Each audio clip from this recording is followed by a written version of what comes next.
This is WWE superstar Drew McIntyre, and you're listening to the WWE Podcast. The champ is the one that everybody wants, me. Lynch is going to WrestleMania. Claymore! Austin 316 says I just whipped your ass. This is my iron. You're going to acknowledge me. Well, let's talk Monday Night Raw that emanated last night from a city you may have heard of. WWE was a little bit shy about where they were. They hit it. You had to decode it. They dropped a few hints throughout the show of where they were, but I think I finally cracked the code of where they were, and it's a city called Chicago, something like that. Some pronounce it Chicago. I'm not sure, but WWE, was pretty subdued about where they were, and a big show though, big Monday Night Raw that emanated last night, and one that felt WrestleMania worthy. The event didn't feel like WrestleMania, but the build of that show felt like we are close to WrestleMania. You know, sometimes WWE limps into pay-per-views, even limps into WrestleMania, where our expectations of go-home shows have decreased over the last several years because they've not really done a good job of making it feel they're at a boiling point. We can't wait for it. Let's do it. And this felt like an old school throwback show. Yes, we had a ton of star power. The Rock shows up unadvertised and does what he does better than anybody does right now, and that is entertain the crowd, get them engaged. A surprise appearance by The Rock certainly shook the entire show up. Yes, we got CM Punk and everything he had to say about The Rock and about Seth and about Drew. We'll get to all of that.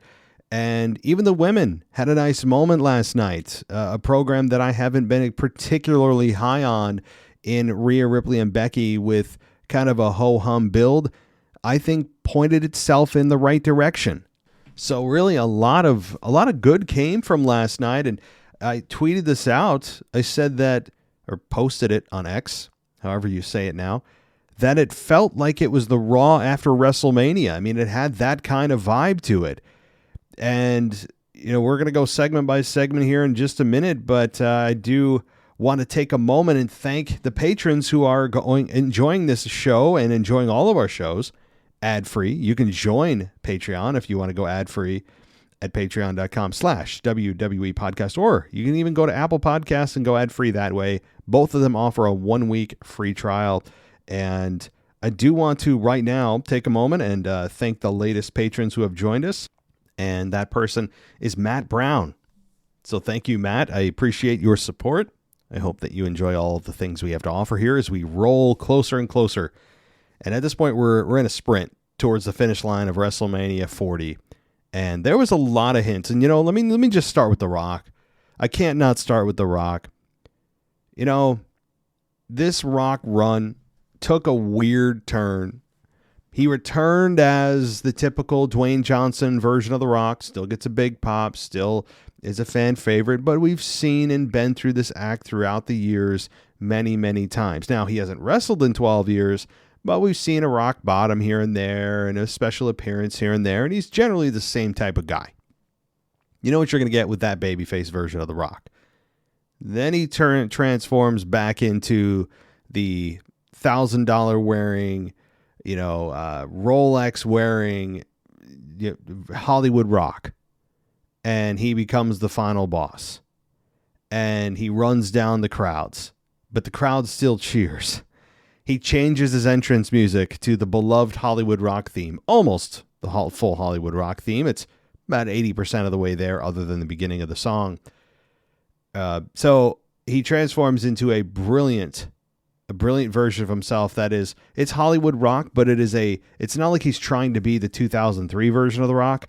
He's updated himself, and in a way that I think most fans didn't know they wanted, even more than the babyface version. I mean, even given everything I know and how the Cody fans decided to change things and actually cry and whine that Cody was slighted, I think it has turned out for the best. This is a Rock I don't want to go away. I don't need him there every week, but man, if they could do something long-term over the next year, I think everyone would love it. I guess reports are that he is going to be filming a movie from May to August, so he probably won't be available between May and August. So that's 3 months or so. He's going to be filming a movie. That tells you something big could happen at WrestleMania or WrestleMania Backlash that puts The Rock out of commission until SummerSlam or so. And then The Rock returns at SummerSlam for a proper program with Roman Reigns. That, again, long-term booking here, but my point is I just don't know if I want this version of The Rock to go away. It is just, it's so fun. It feels real. It's Dwayne Johnson having to go all in. You can't half-ass a character like this. It's just a lot of fun. And at this point, can we just say the PG era is over? Can we make that declarative statement now? Is it? I mean, I'm not being facetious. I'm actually asking. Because with all the cursing, the blood now. I mean, it does kind of lean towards TV 14. I don't know if they've officially jumped into that market or not. I don't think they have. I think what they're doing is trying to have their cake and eat it too, seeing how far they can push the PG label. I think it actually would not behoove them. If they can get away with this under the PG label, which is kind of a bit kind of striking, because what PG meant to me as a kid in TV, PG movies and TV PG, it's now like what TV 14 was back when I say I was a kid, I mean, a teenager, even into my 20s. What is considered PG has expanded. Now, of course, you could break down the issues with that, of course, and what that means for kids and families today. I don't think there's a whole lot of positive impact there, but it is what it is. And if they can get away with staying PG, but continuing to push it right to the edge of what PG is, then I wouldn't change it, because what you're doing by going full blast into TV 14, you're kind of shooting yourself in the foot. A lot of sponsors will drop out. Well, not a lot, but some may drop out. You're telling your audience, hey, this is not really for kids anymore, and that's not a smart business decision, because you want that next generation of fans to grow when they're young. That's how a lot of fans get into wrestling, is when they are younger, and it sticks in their brain, and it's an experience, and they grow up with it, and it's a bonding experience for families. So, it's still TV PG. But I don't think they'll ever fully go back to TV 14. If they can get away with this under the TV PG umbrella, don't drop money and lose sponsors and alienate families and send the wrong message. If you can stay PG but also push the boundaries, it's a smart business decision if it's sustainable. So beyond the business part of this, let's just get into the storyline stuff, right? That's what you're here for. This part of The Rock attacking Cody Rhodes. Now, he came out and surprised Cody. We'll get to that. But the more important part of this at the end, there's more going on here, guys, than I think even I realized. As I watched Raw back, and I saw some posts on X and on Instagram that I totally missed. Certain things they dropped, hints they dropped during that segment. The Rock attacks Cody backstage, uses a trash can, talks trash to Cody Rhodes' mom. Cody gets bloodied and just tells everyone this is how it has to be. This is, first of all, proof positive that The Rock is not going to help Cody Rhodes win at WrestleMania. It would make no sense. So we'll see how tension is built between Rock and Roman, if there is any. And it may also lend itself to bloodline rules actually happening, because there were hints that people freeze framed during the brutal assault that The Rock inflicted on Cody backstage and in the parking lot. And by the way, the rain really helped make that. It really almost cinemafied that whole segment. The rain falling down, all of it. I mean, it's just... The universe aligned perfectly for that segment. But the point I'm trying to bring up, the freeze frames. There were freeze frames, and I kept a few of them. I may post them on X. where during the assault, in the background, you could see the production trucks for WWE.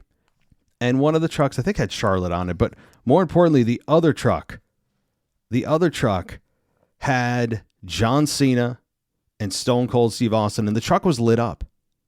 The side of the truck wasn't hidden. It was in the background.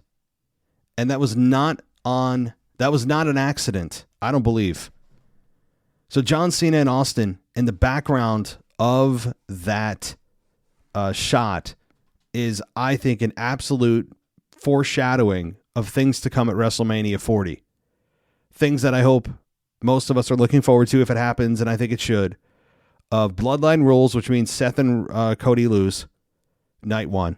Night 2, Cody's got a mountain. The story is, my God, now Cody has Bloodline Rules. He's going to be outnumbered. He might have Jey, but Jey gets taken out early, and then wham, here comes John Cena. He gets overwhelmed. He takes out Solo, takes out Jimmy, and then Roman spears John Cena. John Cena is now out of the equation, or The Rock hits a rock bottom on John Cena. And, just as John Cena is getting the advantage to even the playing field for Cody. So John Cena takes a rock bottom. People are booing. And then the glass shatters. And here comes Stone Cold Steve Austin throwing fists with The Rock. Ends up in a stunner. And the crowd loses their mind. Now it's back to one-on-one. Cody and Roman. Cody finishes his story. Hits the 1, 2, 3. And everyone goes home happy. I mean, I see it that way. I don't need to overthink it. So again, that's just my theory, but more evidence has been provided on Raw for that. So like it or not, it appears that's going to be the way it goes come WrestleMania night 1 and night 2. So, all right. Back to, but by the way, the attack was awesome. The blood was awesome. The mouthing off was awesome. It was unexpected because this has so far just been a battle of minds and words and mean stares and all that, and elementary insults. And it has finally devolved. As Cody said, it's now the time for talking is over. And that's true. We're in that point. We're at that point now. So next week on Raw in Brooklyn, with The Rock and Roman Reigns advertised to be there, you do wonder how things are going to pan out for Cody come, the WrestleMania, or at least next week's Raw in Brooklyn, where he might have help from Jey Uso, but he's certainly not going to have help from anyone else at this point. So I think the story going in will be Cody, it's going to be impossible and all that. It's just going to be a fun story. It really is. Despite all my criticisms of Cody, and I stand by them, it still is a fun story to watch unfold, given all the different layers. And we all believe Cody's going to win. But again, guys, I would caution you to think about, for all you Cody fans out there, and there's a lot of you, what if he loses? And sure, how he loses does matter. But if Cody loses this year, does it even really matter how he loses? Whether it's fairly, unfairly, whatever. At this point, it's just about Cody winning. Right? And if he loses to you, it wouldn't even matter how, right? It would just be you lost faith in the company. It really may go that far. So, a lot to look forward to on that front. We'll break down a little bit more of the Cody promo in just a minute. So let's do that, right? Let's break it down. And we got Cody Rhodes coming out, and of course wearing his suit, and the Cody asked the Chicago crowd what they wanted to talk about. By the way, what was the number of times they mentioned the word Chicago? If you made a drinking game out of that, you'd be drunk in 30 minutes. Every time they say the word Chicago, take a drink. It's really kind of crazy. It's almost to an annoying level. If I was in the crowd, after like the third, fourth, fifth time, whoever said it, I would just boo. I don't care if it's booing myself. It's just stop it. I mean, I know they're proud of where they are. Chicago's a historic city, the Rosemont Horizon. I understand the history. I understand a lot of wrestlers, including Stone Cold, said his favorite arena to work in was the Rosemont Horizon. And I understand all that, but at some point, just stop getting those cheap pops, as Foley would say. Just use your promo. Don't use the name of my city to get over. But anyway, let's move on. So Cody recalled Roman's appearance on the Pat McAfee show, and the crowd cheered for McAfee. And Cody recalled Reigns referring to him as a politician who makes promises he can't keep. And Cody said Chicago should know more than any other city when he makes a bet or a promise, he absolutely keeps it. And he recalled being invited to be a fan's best man. And Cody said, imagine having to explain it to his wife and why he was going and paying for the bachelor party. And then he says he spoke of other similar examples and said he asks for nothing in return. Well, it's funny. Politicians do the same thing. While he's saying he's not acting like a politician, this is what they do. He's saying, not doing anything in return. Well, if you didn't ask for anything in return, you wouldn't mention it. You know what I mean?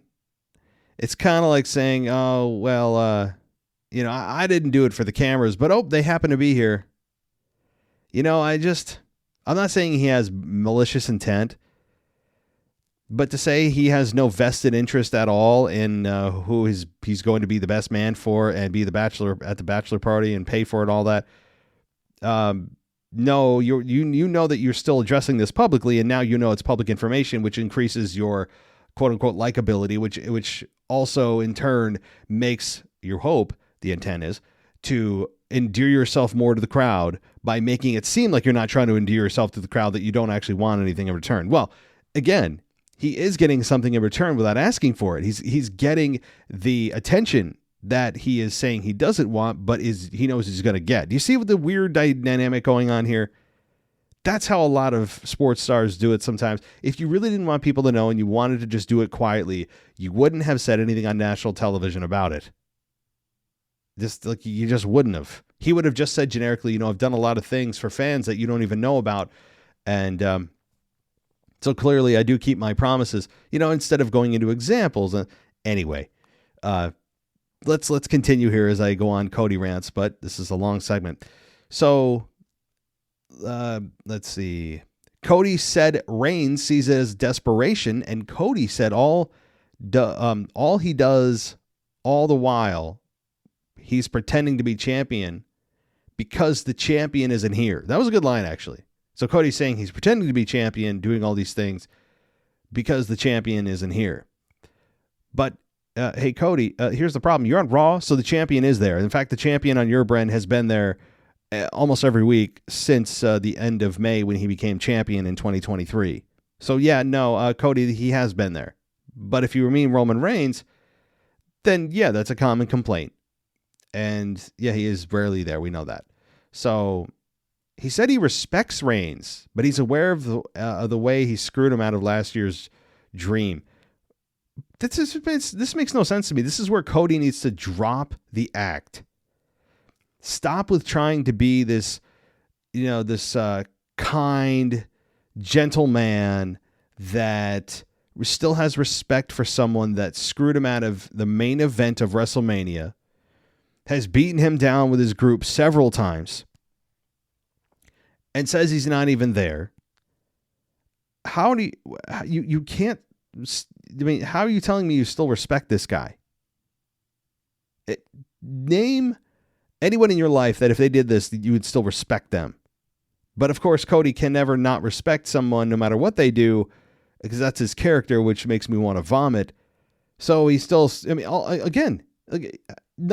Cody, you shouldn't respect Roman Reigns for this. But he does this. He says he does, and he still hates his guts. Well, oh man, what a shot that is to Roman. Well, I don't know if Roman's gonna be able to stand that. He hates his guts. My goodness. Good grief. Oh, Cody, stop the pain. But he said he understands if Reigns hates him because he and his cousin, The Rock, can't give their, quote, wank fest at WrestleMania.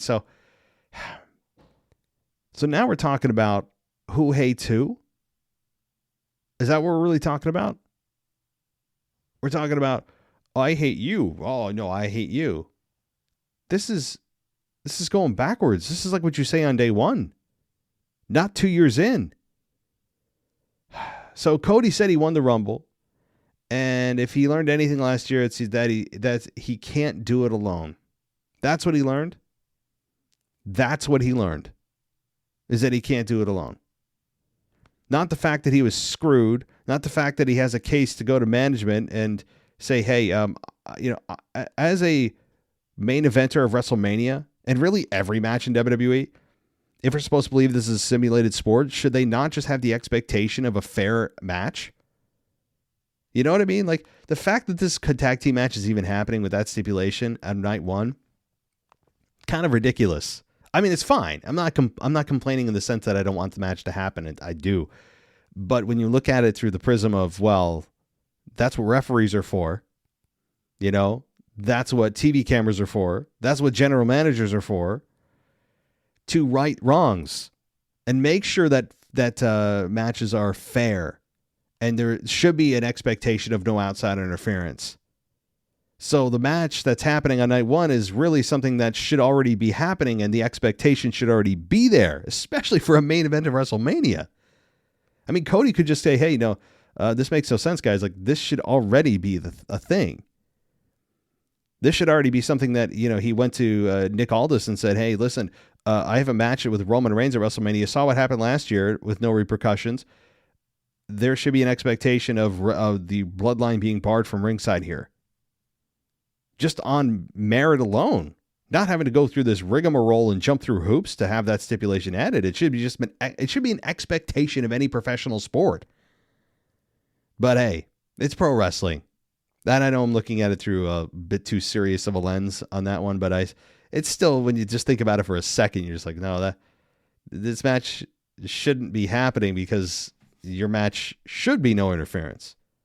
And there should be referees there, and there should be replay, right? I mean, but anyway, let's move on. I also don't know the last time that they have, the last time that anybody won back-to-back Rumbles, I think was Austin. So with them introducing Cody Rhodes, do we really need to hear that he won and the winner of the 2023 and 2024? I don't care about last year, right? Are we going to start listing all the accomplishments for everybody when they come out now? I know they're trying to pump this guy up, but we're talking about this year only. The winner of the 2024 Royal Rumble. I don't need to hear about last year.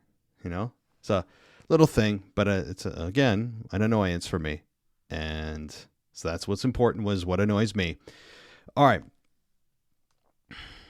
Let's move. So The Rock comes out after... Oh, wait. No. We didn't even get to the worst part. Sorry. Cody said he needs help. So he's going to us, apparently, because somehow we're going to be able to help him with our noise. It was, again, just a perfect microcosm of the Cody Rhodes vomit-inducing character that he has and WWE has produced, because apparently we're all going to help him by making noises with our mouths. And he had everybody point to the WrestleMania sign.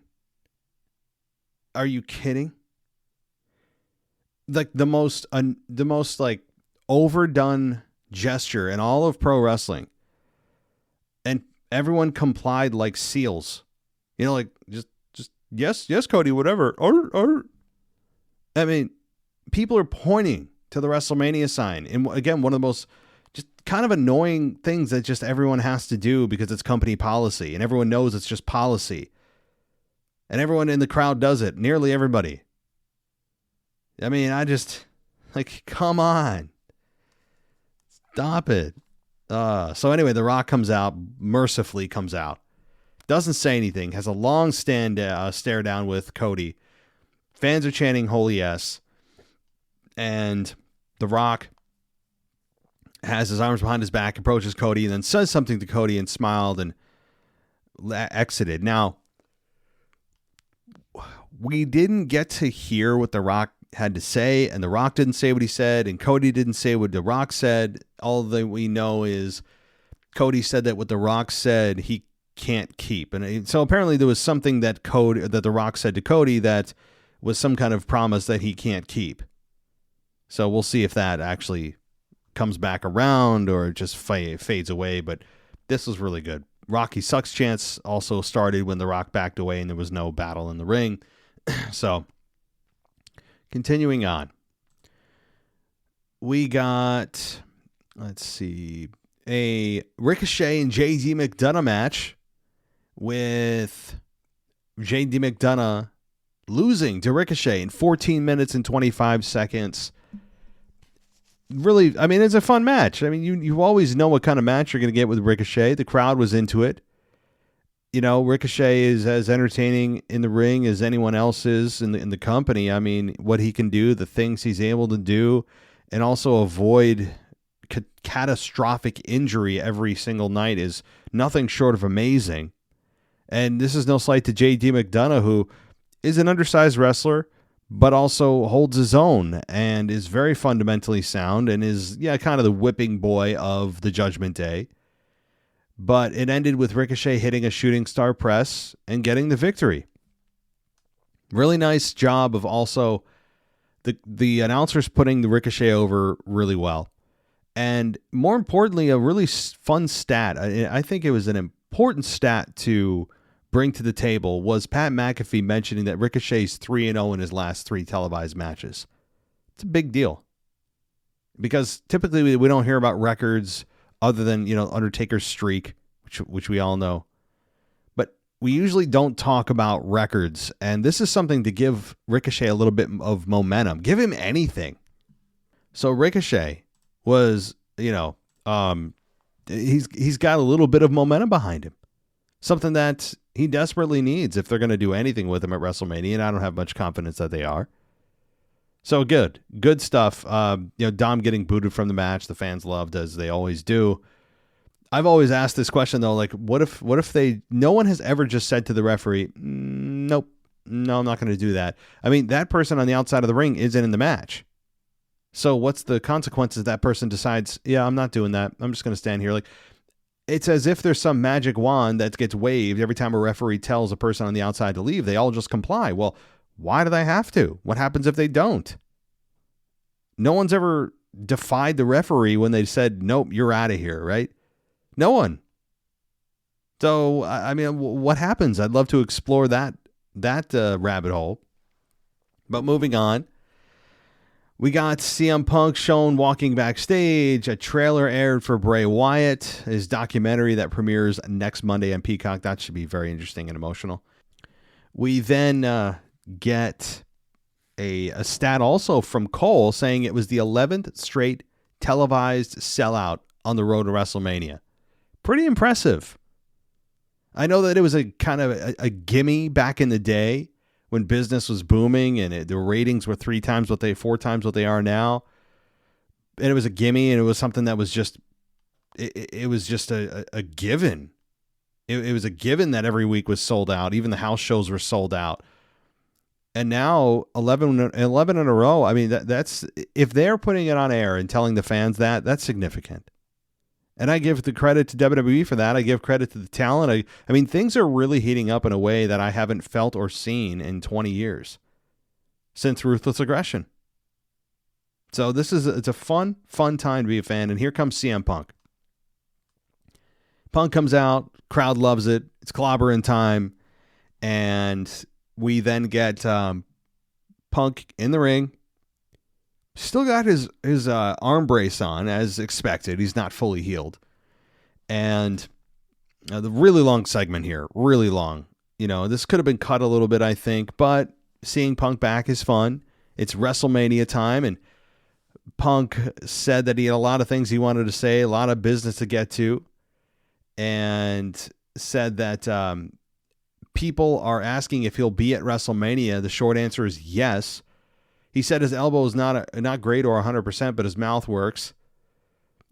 He said, we're not on Netflix yet, so I apologize. April knows what I'm talking about. I'm not sure what he's talking about, but I also don't think he should have mentioned the preceding network or streaming service that WWE is going to appear on while you're still on the current one. That's kind of a no-no. I'm sure he got his wrist slapped for that. But Punk said people have made suggestions that he hosts WrestleMania. He said 10 years ago he would have thought that was beneath him, but now he just wants to be in front of people and brought up the idea of being a referee and asked if there was a match that needed to be the most impartial referee. And Punk pointed to McAfee and said he's not a daily listener because he listens to The Experience and The Drive-Thru, which are Jim Cornette's podcasts. Hey, Punk, what about us? Come on, you could have put us in your lineup. Don't pretend you don't listen. Punk said McAfee had Roman Reigns on his podcast. Punk wondered why Reigns brought him up. Punk said Reigns earned the right and he respected it. Punk said that he expected to see Reigns while he's on his way down the mountain while Punk is climbing up the mountain. That was interesting. Very fun tease of what's to come for Punk in the future. All right, well, what's up next here in this segment? We got Punk bringing up Seth Rollins, and he's magically taller now that he wears high heels, and says that Punk said maybe Rollins has earned the right, but it's kind of funny coming from someone with 2 bad knees.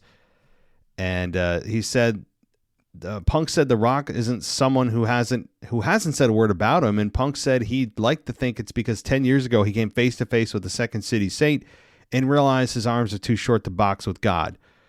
That line, if you don't remember, or didn't watch, is a line he actually said verbatim during his match or during his build-up to the promo with The Rock. I think it was The Rock, but he did say it back when it was the summer of Punk, and actually Punk turned heel to face The Rock because Vince wanted Punk to turn heel, which made no sense at the time. But Punk then brought up Drew McIntyre and said he doesn't live on the internet. He said that when you have a problem in Chicago, you handle it face-to-face like a man. Drew made his entrance, and Punk said, turn off his stupid song. No one wanted to hear it. Get your blank ass in here. And McIntyre stood on the stage and said he'd love to, but the last time they were in the ring together, he stomped his arm and deserved it, and Punk asked if he was a Scottish psychopath in a kilt or an internet troll in a skirt.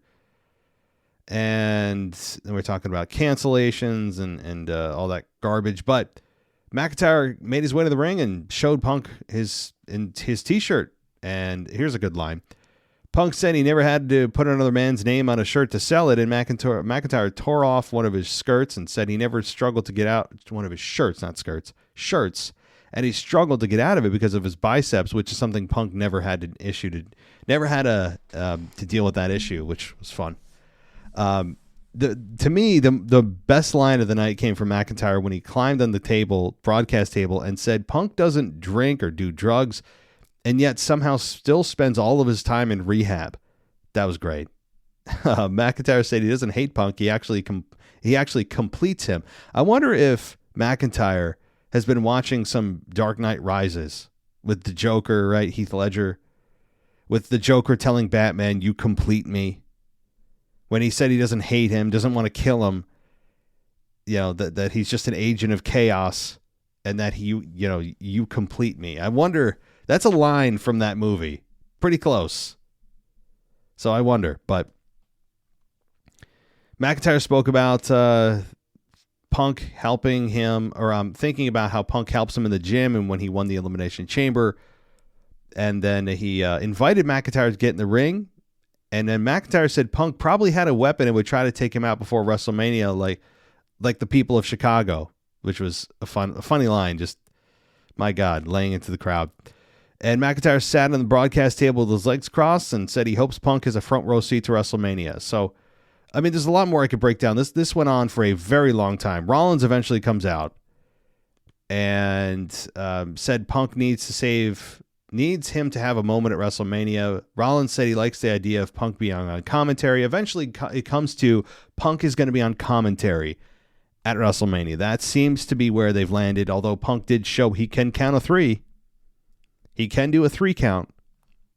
So we'll see if that changes, but right now he's on commentary. And just a lot of back and forth here. There was a lot to take in. And Seth also told Punk that, I don't think about you.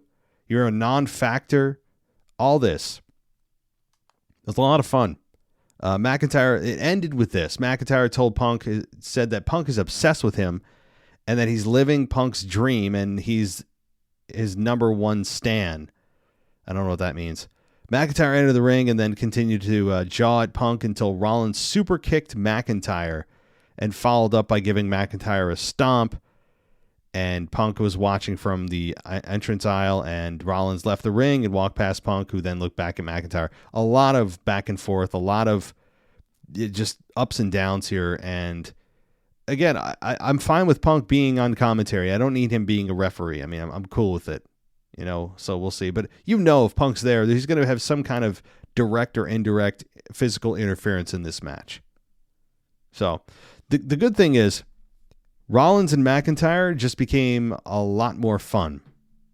Because, sure, you have the X factor of Punk, but Rollins and McIntyre have done a really nice job the last couple weeks focusing on one another, which is a good thing. So, all right, Candice LaRae with Indy Hartwell versus Ivy Nile was next. And this match, as per normal, is unless there's a title involved, 1 minute and 50 seconds for this match, with Candice LaRae beating Ivy Nile. And it was because LaRae tripped Nile, put her feet on the ropes, and got the victory. So LaRae cheated to win. And after the match, LaRae run past Hartwell, who doesn't seem to be too enthusiastic about the way LaRae won the match. And so there's tension between Hartwell and Candice LaRae. Or according to Michael Cole, Candice Michelle. So, fine, okay. I do think that part of the reason this match was so short is because the Punk segment probably ran super long. But why did the women have to suffer this consequence, right? Why? I mean, a minute and 50 seconds match is this isn't an uncommon occurrence either. That's what makes this worse. If this just happened once every great while, fine. But it seems like the women are taking the brunt of any segments that run long. So hopefully that changes. Now, while we're on the topic of women, I'm not going into any diatribe, anything off topic, any political rant. I'm not doing that. But what I will say is I may put a bonus episode out there for patrons, because this whole ordeal of Rhea Ripley and my opinions of Rhea Ripley have set a lot of the people ablaze on X. My opinions that are actually in support of women have really set things ablaze. So I may have a strongly worded opinion on the Patreon side of things regarding this topic. And it's really not just focused on Rhea, although she's the kind of the catalyst that started this whole thing, but she's representative of a larger problematic trend for the women in wrestling generally. And I want to really dive into it because I've got a lot to say, and I don't want to put anything that's not really all wrestling related on this show to the best of my ability. So if you're interested in hearing that, I'll probably drop that in the next couple of days over on Patreon. Just letting you know, it could also be just for those that are in the NXT Plus on hire as well. It may be kind of a bonus After Dark show. We'll see. All right.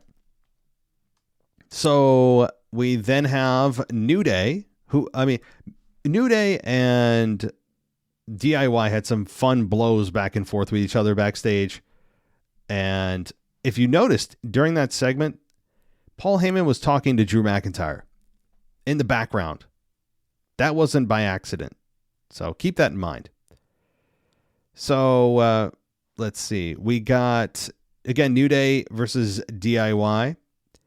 And Miz and Truth are on commentary. Of course, Truth is infinitely entertaining in really anything he does. And this match was a lot of fun, given the fact that it's kind of a cold match. Not a lot of rivalry here, so to speak. But, I did enjoy the match that they put in front of us here, and having those two on commentary is it's always entertaining. I mean, R-Truth, was he carrying around the 24/7 title? He was calling DIY D-Generation X. He was calling Gargano Shawn Michaels. And I mean, it's just wackadoodle stuff as Truth continues to live in his own reality. So, all right. Let's continue and get to the end of Raw here. Now, Judgment Day who have really felt, I mean, I think stale is an overstatement. I think losing steam is a better way to put it.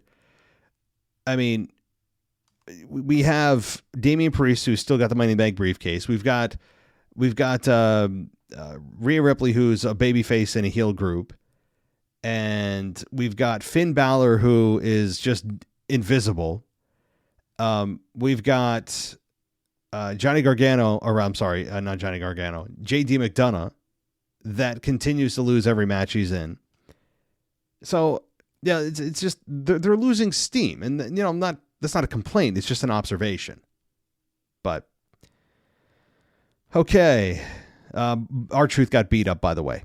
R-Truth did not stand tall. He put up a fight against Judgment Day after they dragged him into the ring from commentary, and the crowd was all in on supporting R-Truth. I mean, they popped really loud for him, and it was fun to see. But ultimately, he got hit with the razor's edge by Damian Priest. I'm telling you, they're going to be the ones to take the belts off of Judgment Day. They have to be. All right, Intercontinental Champion Gunther was interviewed by Kathy Kelly. Gunther said he doesn't believe Sami can beat him at WrestleMania, nor does he believe Sami Zayn can beat Bronson Reed. And that, we'll get to that in a minute. But Andrade versus Giovanni Vinci happened next. Andrade beat Vinci in 7 minutes and 10 seconds. Another talent that they have done nearly nothing with in the world of WWE here. They bring him back at the Rumble just like Naomi, and there doesn't seem like there's a plan at all for him. And while I'm quickly talking about the women's side of things on SmackDown, by the way, can we remove the title of winning the Royal Rumble automatically puts you in the main event of WrestleMania? Can we take that out? Because that's clearly not what's happening with Bayley. It should just be rephrased as guarantees you a title match or a title opportunity at WrestleMania. Because to say that it's a guaranteed slot into the main event of WrestleMania is not always true and was not going to be true this year. So I think that maybe it should be rephrased. I don't know if anyone's even noticing this. But, all right. So Andrade beats Giovanni Vinci. Again, Giovanni Vinci is the J.D. McDonough of the Imperium. I mean, he just loses every match, doesn't get a whole lot to say, and just loses. But, okay. We then get Rhea Ripley coming out and pointed to all the matches that Becky Lynch has had, and that she should be giving Ripley her full attention. And she was going to hand the mic, or she did hand the mic to Dominic, who got booed heavily. And it's interesting, I don't know if this is by design or by accident, that Becky Lynch and Seth Rollins are acting the same way towards their opponents at WrestleMania. And both of them are complaining they're not being paid attention to. Drew McIntyre is complaining that Seth Rollins isn't paying attention to him, and he's going to pay for it. And now Rhea Ripley has said the same thing about Becky. So I'm not sure what that is about, if it's on purpose, if it's by design, like I said, or if it's just a happenstance. I don't know. But just something I noticed this week, that essentially, other than the fact that Seth is champion going into WrestleMania as champion and Becky's trying to acquire a championship at WrestleMania, outside of that, their storylines are kind of identical. All right. So just a fun fact, I guess, for now. So we've got Becky's book coming out, of course, and there were some plugs for that. And, no complaints there. You got to make a living and make money on the book you spent so much time making.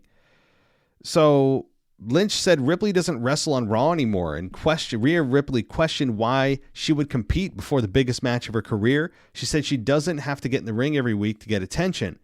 She said she can post a video or photo online and, quote, watch these freaks eat it up. Lynch acted repulsed and told Ripley to listen to herself and said they have two very different interpretations of what a champion is. Lynch said that for Ripley, it's posting her ass on the internet for attention, whereas Lynch, it's busting her ass in the ring night in and night out to prove herself. And there will always be someone newer, younger, and hotter. Lynch said it's a long game that's about skill, merit, and survival. She said that's how you come back when you're in the muck, when you're not champion anymore. And Lynch said Ripley has yet to experience that, but she'll give Ripley a new experience. So Ripley said Lynch is a survivor and labeled her as a cockroach, and said Lynch is hard to kill but not impossible.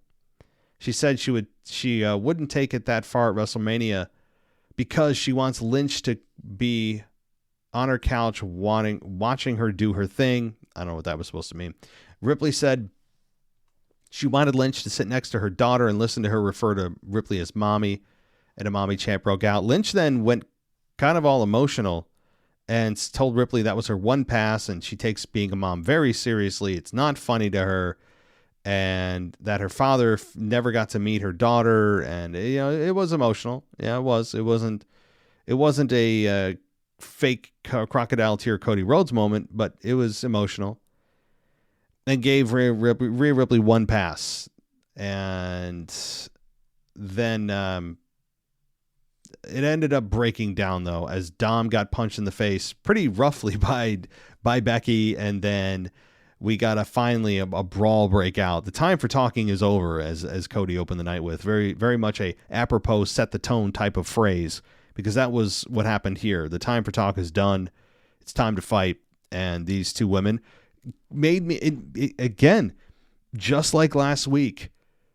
I am more excited and more into this match. It's still not near the top of my list. It's nowhere near it, but it has piqued my interest more slightly. And that's the goal here, because I was very down on it and very meh about it for weeks. The last few have really done a lot to increase my interest level in this match. Credit to Becky, credit to Rhea. And what Rhea had to say, Becky had to say about Rhea Ripley and posting her, her pictures online is a very central piece of what I'm going to talk about. I mean, even Becky Lynch brought it to the table on Raw and made the point very eloquently, I think, saying it's not about posting your ass, it's about busting it in this ring. And that couldn't be said. Well, like, you can probably add a lot more to that, but that's the central argument that I've been trying to make, and yet people get mad at me online for it. Yet Becky Lynch repeats it, and everyone goes, "Oh, well, yeah, girl boss, women empowerment." I say it, and I say the exact same thing, and it's, well, you're trying to restrict women. You're trying to tell them what to do. How about we just give women free agency, right? I could say the exact same words that Becky Lynch says, but because I'm a man, it's suddenly filtered through this different lens that I'm saying it for a different reason, even though the words are the exact same. Interesting, is it not? But I'll leave that argument and my passionate response to all of this for a After Dark show in a day or two. So, fun segment. And I think it was a success overall. Really, just a stellar Raw. I mean, I have to say, really, for all my complaints about Cody, which is kind of every week, and his nonsense, just a stellar, star-studded, WrestleMania-worthy Raw. Okay, Sami Zayn was backstage. He spotted Chad Gable, who was talking with Maxine Dupree, and Gable ended this conversation and told Zayn he wanted to talk about how they ended their conversation last week. Zayn said it was fine because both Gable and Gunther both don't think he can beat him. And really, they shook hands, and that was it. So I don't know if this is still leading to an eventual triple threat with Gunther, Zayn, and Gable. I don't know, but it's at least encouraging if you're looking for that Gable's still in the picture here, even if it's just talking with Zayn. All right. Bronson Reed and Sami Zayn is next. Bronson defeats Sami in 9 minutes and 35 seconds. Zayn tried and failed to slam Reed, who suplexed him and covered him for a 2 count. Zayn came back with a tornado DDT. Zayn looked to Gunther and then set up for his finish, but Reed caught him and clotheslined him, hit his tsunami splash, and got the victory. So, weird that I would have bet a lot of money Sami Zayn was winning this. It's weird that your number one contender for the unstoppable Gunther is being beat by a guy that has, probably 10 wins under his belt on TV. Not good. I mean, I understand that that Gunther was kind of there and in the mind of Sami and maybe interfering in a way, but this is still not the way you want to position Sami. You want all of your champions and contenders looking like they're both unstoppable or unbeatable. It's just kind of a tried and true rule on the road to WrestleMania or really any pay-per-view. Okay. We get Sami backstage upset when Gable approached him. Zayn said he knew what Gunther was doing and he still let him in. Gable said this is what Gunther does. He said it's more physical, more than physical with Gunther. It's mental, and Gable told Zayn he needs to take a different approach, and so they could talk about it, and that's that. So again, kind of maybe teasing Gable getting into this match, but maybe not. Jey Uso versus Shinsuke Nakamura in the main event. Jey Uso beats Shinsuke in 7.5 minutes, as he should. Jey superkicked Nakamura and then ran the ropes and speared him before getting the 3 count. After the match, we saw Cody and Jimmy, who were still brawling in the back, and that's where The Rock showed up from behind, and we know what happened here. And this was just really a lot of fun here. And as I mentioned at the top of the show, The Rock bloodying somebody. When is the last time The Rock bloodied anybody? Seriously. Didn't happen with his return in 2004 to make the Rock and Sock Connection reunion against Evolution. That didn't happen. I mean, I would argue it didn't happen. I mean, even when he was in and out of wrestling, when he was starting and dipping his toe in Hollywood with the Scorpion King and all that, and eventually the Fast 6 series and all that, even with his feud with John Cena, even before that was coming back and helping Eugene and all that. If you guys remember Eugene, Nick Dinsmore played Eugene. All the kind of random appearances and just I don't think it's happened in 20 years. So The Rock bloodying somebody is a big deal. A big deal. And I'm very interested to hear Cody's response to this. Yeah, I bet you Cody comes out next week and says, Rock, I don't have to like you, but I respect you. But boy, do I hate your guts, mister. Do you hear that, mister? I'm going to send you right to your room for what you did to me last week. That was not nice, Rock. I could hear him talking. If he tells me next week that he respects The Rock, a guy that attacks from behind, his character is just laughably implausible. And the crowd eats it up. The crowd eats it up. And I mean, obviously I'm in the fringe. I know I'm a fringe fan here when it comes to the Cody Rhodes deal. I know some of you are with me, a lot of you are not, and that's cool. But man, a guy that, again, is saying, I respect Roman, but boy, I hate your guts, mister. I mean, God, grow up. I mean, just, but the political analogy, calling him a politician, I do wonder if sometimes the wrestlers listen to this show, or maybe writers listen to this show. I mean, I know there's other podcasts out there. I don't really have time to listen to other wrestling podcasts as much as I used to or would want to. But I don't know. Maybe I'm giving myself a little too much credit. Probably. But all right. I'm going to end it there. Tomorrow I'll be back. Maybe tomorrow or Thursday. I've just been so exhausted lately. But here's the thing. At the very latest, I'll be out Thursday with the mailbag because I'm telecommuting from my work Thursday and Friday. Okay, so I might do a double show. Maybe I'll do the mailbag and the special edition show of the podcast for patrons on the NXT Plus and above on Thursday. I'll do a double show. We'll see.